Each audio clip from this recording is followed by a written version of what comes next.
di sini saya akan menjelaskan pengertian morfem dan jenis-jenis morfem. Pengertian morfem. Morfem adalah satuan gramatikal terkecil yang mempunyai makna. Morfem tidak bisa dibagi ke dalam bentuk bahasa yang lebih kecil lagi, yang dapat atau tidak dapat berdiri sendiri.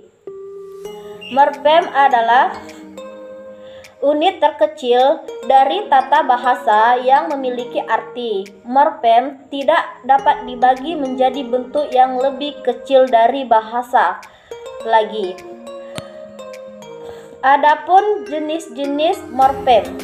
Morfem bisa diklasifikasikan menurut bentuknya, keutuhannya, dan maknanya, yaitu A. Jenis-jenis morfem berdasarkan bentuknya.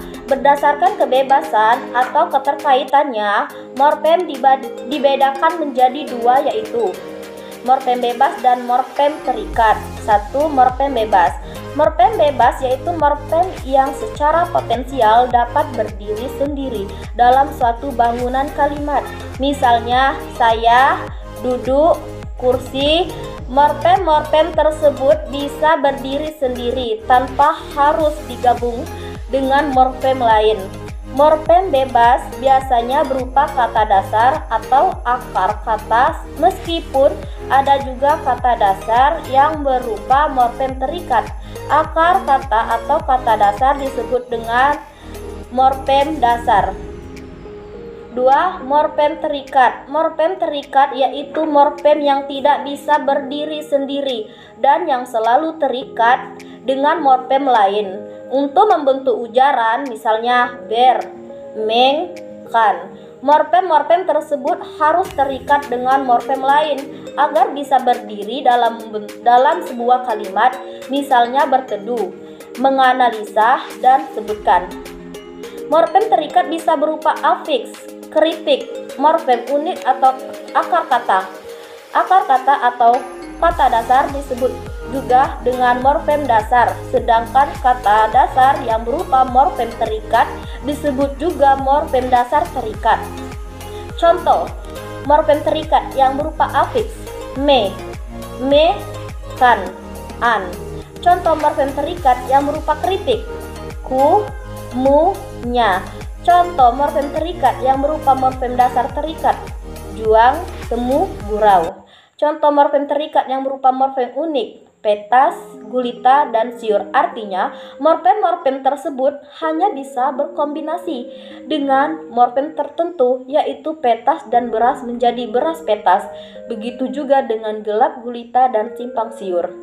B. Jenis-jenis morfem berdasarkan keutuhannya.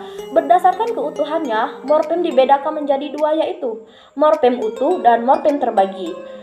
Salah satunya, yang pertama, 1. Morfem utuh. Morfem utuh adalah morfem yang susunannya utuh atau tidak terbagi. Contoh, lari, pergi, angkat, lantai. Morfem-morfem tersebut utuh susunannya dan tidak terbagi atau terpisah. Ada lagi morfem terbagi. Morfem terbagi adalah morfem yang perwujudannya dalam bentuk morfem diantara oleh unsur lain, misalnya morfem ke, an. Morfem tersebut bentuknya tidak utuh atau unsur-unsur terpisah diantara ke, da, dan an. Ada unsur lain, misalnya unsur satu menjadi kesatuan ke dan an pada ke, an adalah satu morfem meskipun terpisah. C. Jenis-jenis morfem berdasarkan maknanya. Berdasarkan maknanya, morfem dibedakan menjadi dua, yaitu morfem bermakna leksikal dan morfem tidak bermakna leksikal. Ada dua morfem di sini. 1. Morfem bermakna leksikal. Morfem bermakna leksikal adalah morfem yang mempunyai makna leksikal. Makna leksikal adalah makna kata atau leksem sebagai lambang benda, peristiwa, objek, dan lain-lain. Contohnya morfem ikan, ku, jalan, dui, rumah, buku, dan mu. Morfem bermakna leksikal tidak sama dengan morfem bebas. Morfem bermakna leksikal bisa berbentuk morfem bebas, bisa juga berbentuk morfem terikat. Morfem misalnya dui termasuk morfem terikat karena harus digabung dengan morfem lain, misalnya dui bahasa. Morfem dui juga termasuk morfem bermakna leksikal karena morfem dui mempunyai makna leksikal yaitu dua. Yang kedua yaitu morfem tidak bermakna leksikal. Morfem tidak bermakna leksikal adalah morfem yang tidak mempunyai makna leksikal tetapi mempunyai makna gramatikal. Makna gramatikal adalah makna yang muncul sebagai akibat hubungan antara unsur-unsur gramatikal dalam satuan gramatikal yang lebih besar. Misalnya hubungan morfem dan morfem dalam kata dan kata lain dalam frasa atau klausa, frasa dan frasa dalam klausa atau kalimat. Contoh morfem bermakna leksikal bisa berupa afiks seperti me, di, per, ber. Bisa pula berupa partikal seperti dari, ke, dan wa. D. Morfem segmental dan morfem suprasegmental. 1. Morfem segmental.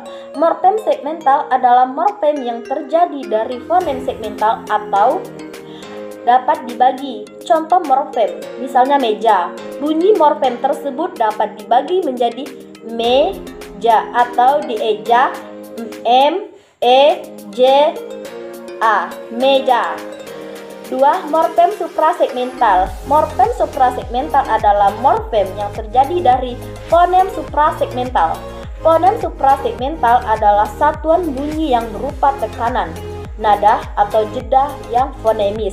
Morfem suprasegmental tidak ada dalam bahasa Indonesia. Baiklah, cukup itu saja yang bisa saya sampaikan. Lebih dan kurang saya mohon maaf pada Allah, saya mohon ampun. Saya akhiri, wabillahi taufiq wal hidayah. Wassalamualaikum warahmatullahi wabarakatuh.